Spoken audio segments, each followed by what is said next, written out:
We have a problem in this nation, and it is a literacy problem. And no, at least right now, it is not a problem of being able to read. It is the fact that so few people actually do. And in the words of Mark Twain, the man who doesn't read has no advantage over the man who can't. And in the US, the average person reads 12 books per year.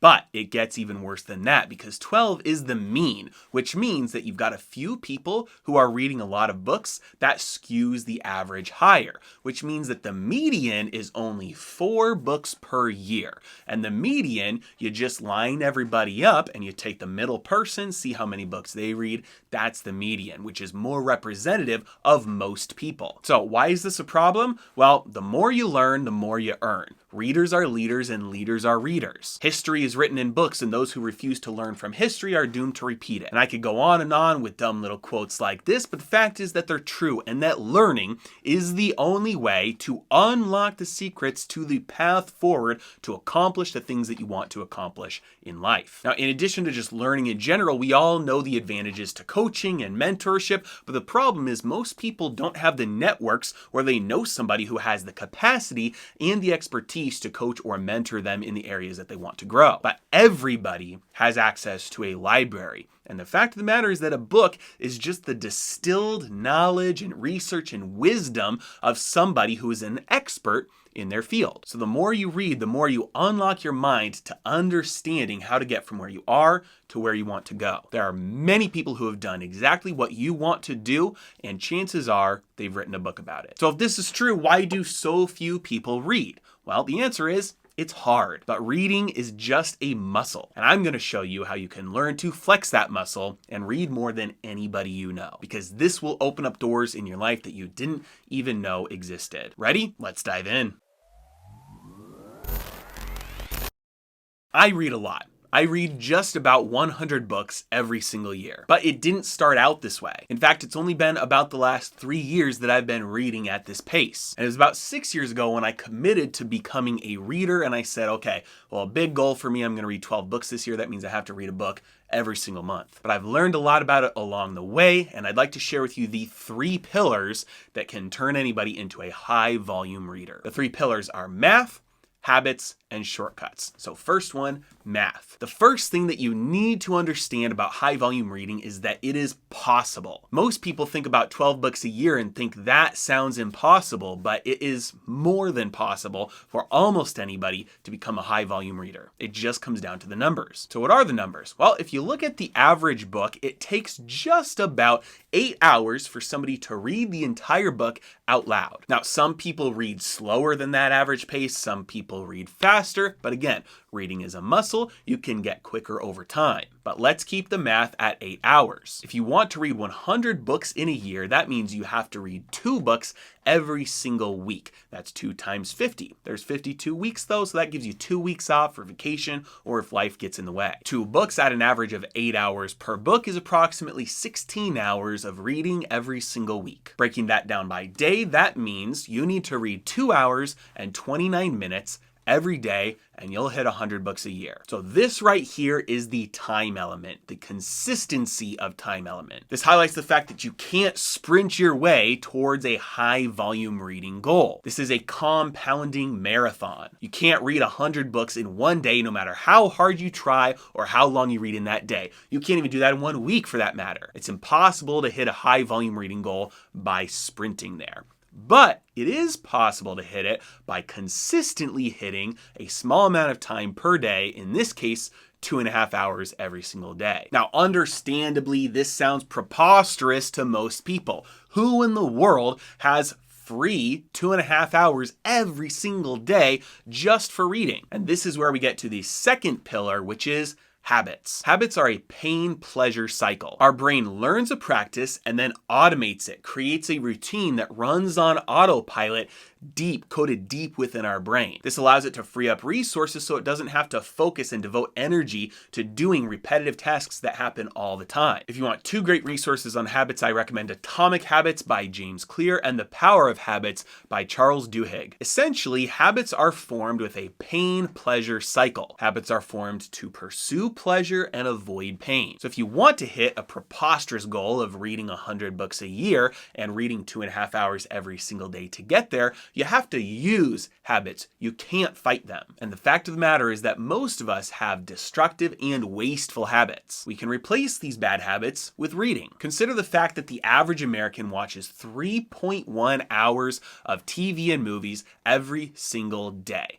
Right there, you quit binge watching TV and movies, there's your time with some left over. You can still watch an episode a day and you still have time to hit your reading goals. Now, most people hear that and they say, well, clearly not me. That's most people, but that's not me. I don't watch that much. Time yourself. Over the next week, keep a timer running of how much TV you're watching. And don't just include TV and movies, include streaming services, include YouTube for that matter, include social media, include TikTok. Most people waste far more than 2.5 hours on all of these things combined. You can shave some of that time off every single day for reading. Now, you may also be one of the few Americans left today with a commute. And in 2019, the average American had a one-way commute of 27 minutes. That means throughout the week, you're in the car for about 5 hours. That time, instead of listening to music or podcasts or the radio, you can listen to audiobooks. That's 5 hours a week right there. That's almost a full book. But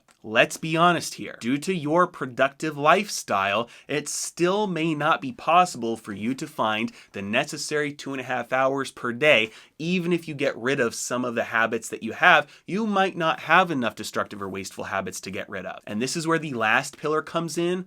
Shortcuts. There are a few extremely powerful shortcuts available to add rocket fuel to your reading. And I'm just going to say it. Book summaries do not count. When you first start reading, every book seems revolutionary. There's tons of insights. Every book seems like gold. But the more you read, the more you realize that most books are actually kind of garbage. And one of the reasons to read so much is so that you can find your way through the garbage, find the needle in the haystack, find the gold. Most books are garbage. Some books are good. Few books are great. And a good book is one that just has one single nugget, one good takeaway that you will actually remember and that makes a difference in your life. And if you cheat by using book summaries, you will miss this one nugget every single time because those nuggets are different for every single individual. The one thing that stands out to you will be very different than the one thing that stands out to me. So if you do end up using book summary services like Blinkist, only use them to find books that you actually want to read the whole thing. It's not a substitute for reading itself. So what are the powerful shortcuts then? The first one is one of my favorite powerful shortcuts, and that is found time through audiobooks. We discussed about habits, how most habits are subroutines that are unconscious, subconscious, that your body just goes through. You don't have to devote mental resources to do things like driving, like washing the dishes, like cooking. And for many people, you have a job where a lot of the tasks that you do in your job are completely mindless and you don't need any mental attention to. This is all found time that you can redirect and focus on listening to an audiobook while you're performing this task that takes no mental energy. Now, if you use Apple Books or Audible, the money to buy all these books, it can add up pretty quickly. But if you use an app like Libby, this is a library app. You hook it up to your library card from your local library, and you just add yourself to a wait list for a book that you want. And when that book, that digital copy that your library has becomes available, it comes onto your device and then you can listen to it. So there are ways to do this for free. So that is the first shortcut. It is found time with audiobooks. There are so many tasks, driving and all sorts of other things, that you can focus on an audiobook while doing the mindless task. The second shortcut also has to do with audiobooks. Audiobooks, you can change the speed at which you listen to them. Just like on YouTube, you can go to 1.5 to 2.5. So if you have an 8-hour book and you listen to it on 2 times speed, it only takes you 4 hours to read that whole book. Doing this can lower your required daily reading time by an hour or more every single day, and this adds up quick. And just in case you're concerned about retention and comprehension, they've done tons of studies, watched how the brain interacts with physical books that you're reading and listening to audiobooks. Your brain processes it the exact same way, so no worries there. Audiobooks are not an inferior format. In fact, for most of human history, all knowledge was passed down verbally. Audio. through telling stories and memorizing them. It wasn't until the printing press, which is a very, very new invention, that most knowledge was recorded for visual reading. And the third shortcut is speed reading. Now, personally, I don't use most of these speed reading tactics. My wife does a lot, but there are a lot of speed reading tactics. There's a lot of information, a lot of resources out there that you can use. Two of the most effective speed reading tactics are, number one, use your left finger. While you're reading a book, take your left finger and trace underneath the words that you're reading with your left finger. Your left hand is because it engages the correct side of your brain for focus, and you trace with your finger so that once you get used to that, you can speed up the pace at which your finger is moving to help your brain recognize we need to speed up our reading. Doing this little by little over time will drastically increase and improve the speed at which you can read. The second speed reading tactic is to skip the first and the last word on every single line. The reason for this is because your eye is already going to see those words by seeing them right next to the other words that you are looking at. But the fraction of a second that this will save you adds up on every single line, on every single page, and it will drastically increase the speed at which you can finish a book, and it does nothing to hurt your comprehension. Again, there are many more methods and tactics out there for speed reading, so feel free to go down that rabbit hole